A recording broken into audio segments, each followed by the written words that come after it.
For thousands of years, communities knew that all prosperity came from the ground. What we ate, how we played, the technology we used, the crafts we created, all came from the place we lived, fashioned in conjunction with our neighbors. Living interconnected lives was a major hedge against whatever came our way, be it drought, famine, or economic downturn. And food was the granddaddy of it all. Then we have 300 and some acres of land. And we farm up on the mountain, grow corn, garden stuff, beans, cabbage, turnips, peas, sweet potatoes, orange potatoes, cabbage. And we had plenty to eat such as we had. And Daddy always kept 2 or 3 milk cows. We raised hogs and killed them. We had chickens, we had our own eggs. We churned, had our milk and butter, towed our water from the spring. We didn't have no electricity, used a lamp. But so, we made it. We had plenty to eat. This was a harsh climate for growing one's own food supply.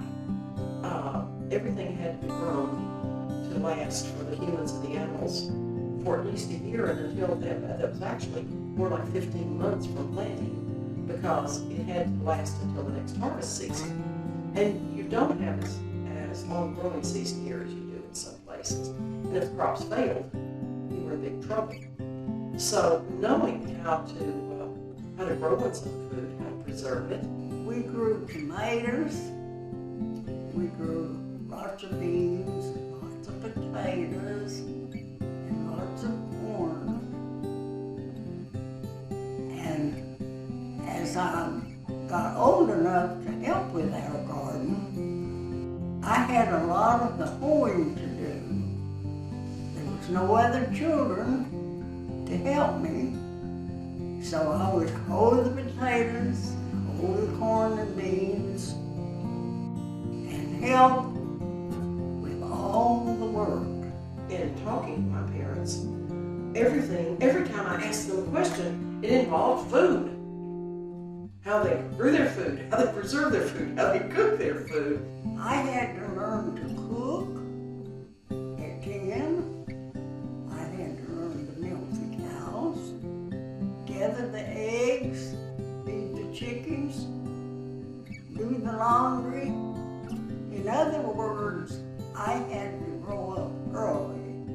But Mills River was, when I was growing up, as much a part of my life as eating and sleeping.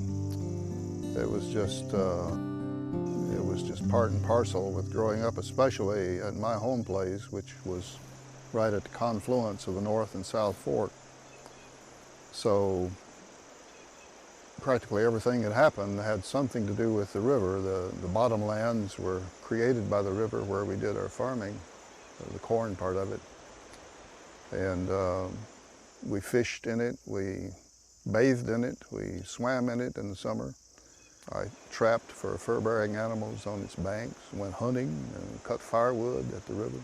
Most all of our food came from on the farm and garden of all of our potatoes, even our cornmeal. Corn was grew and it was taken to McFadden's mill in town and ground. All of our meat was seasoned by meat that we had grown.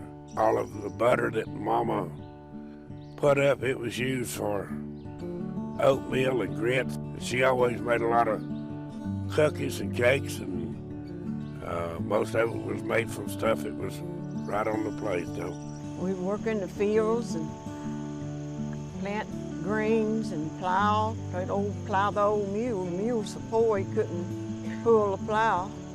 Sometimes we'd have to help the mule push the plow. And Daddy sent us one time to get some groceries at the grocery store.